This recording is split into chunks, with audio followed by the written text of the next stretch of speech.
નમસ્કાર દર્શક મિત્રો, હું છું પરમાર અમીશા. તમે જોઈ રહ્યા છો લોક સામના ન્યૂઝ. તો જોઈએ આજના સમાચાર. ગાંધીનગરથી અમારા રિપોર્ટર નારાયણભાઈ પંચાલ સાથે. કલોલ ખાતે શ્રી સ્વામિનારાયણ વિશ્વમંગલ ગુરુકુળ દ્વારા મૈત્રી શાકોત્સવ અને વાર્ષિક ઉત્સવનું આયોજન. કલોલ ખાતે શ્રી સ્વામિનારાયણ વિશ્વમંગલ ગુરુકુળ ખાતે મૈત્રી શાકોત્સવ અને વાર્ષિક ઉત્સવનું આયોજન.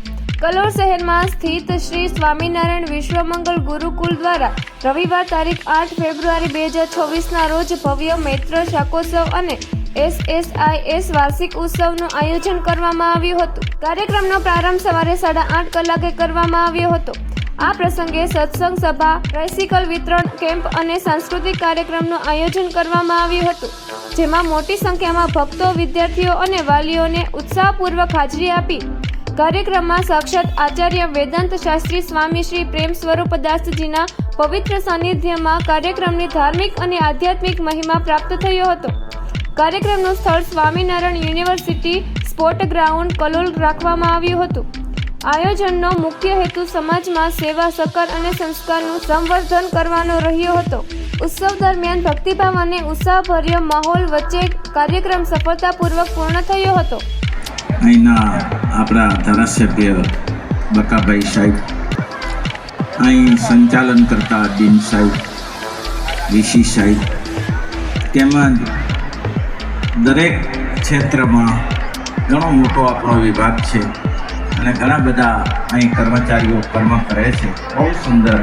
મેં પહેલેથી કહ્યું હતું, હે ડૉક્ટરો, તમે ડૉક્ટર છો, તમે આ સંસ્થાના કર્મચારી ના માનતા, તમે આ સંસ્થાના માલિક થઈને કામ કરજો. આ સંસ્થા તમારી છે અને આ સંસ્થાને તમારે ચલાવવાની છે. કલ્પના કરો, 10-12 હજાર વિદ્યાર્થીઓ અભ્યાસ કરતા હોય ને અમે શાંતિથી ભજન કરીએ છીએ, ઊંઘીએ છીએ. એ બધું અમારા જે સ્ટાફ મિત્રો ઉપર આધારિત રહ્યું છે. ખૂબ ખૂબ ધન્યવાદ. એટલા જ મારા સંતો કર્મઠ છે. ભક્તિનંદન હોય, ડૉક્ટર વત્સલ હોય કે પૂર્ણ સ્વામી હોય કે નાના મોટા અનુપમ સ્વામી હોય કે ગમે તે શાસ્ત્રી હોય, ગમે તે હોય, પણ એટલા જ કર્મઠ થઈને કામ કરે છે કે ક્યારે મારે વિચારવું પડતું નથી કે શું કરી શકાય. ધન્યવાદ છે મયંકભાઈને. અનુપમ સ્વામીએ કહ્યું કે પહેલી વાર સાંભળ્યા તો મયંકભાઈને નિરતના સમય સાંભળવા જેવા છે. મયંકભાઈનું જે પ્રવચન છે ને, આ ઉતાવળમાં ના ઠેકાણું કરે. એટલે જ્યારે આપણે હોલમાં જ્યારે વિદ્યાર્થીઓને દાખલ કર્યા ત્યારે સાંભળ્યા ત્યારે એમ થયું કે ભારતમાં આવા પ્રવક્તાઓ હજી બેઠા છે, ભલે રાજ્યસભા સુધી પહોંચ્યા હોય, પણ જે ભારતને ઉત્થાન કરવા માટે એમની તૈયારી ઘણી બધી છે. ખૂબ ખૂબ મયંકભાઈ ધન્યવાદ. આપ શ્રી અહીંયા પધાર્યા, આ કાર્યક્રમને ઉજ્જવળ બનાવ્યો. અમારો ટ્રસ્ટી મંડળ, દ્રષ્ટ ત્યાગી બધાએ આપનો ખૂબ ખૂબ આભાર માને છે અને આપ આપની ફરજ બજાવો છો. ભક્તજનો, મયંકભાઈ આપણે મદદરૂપ છે, એટલા માટે મદદરૂપ છે.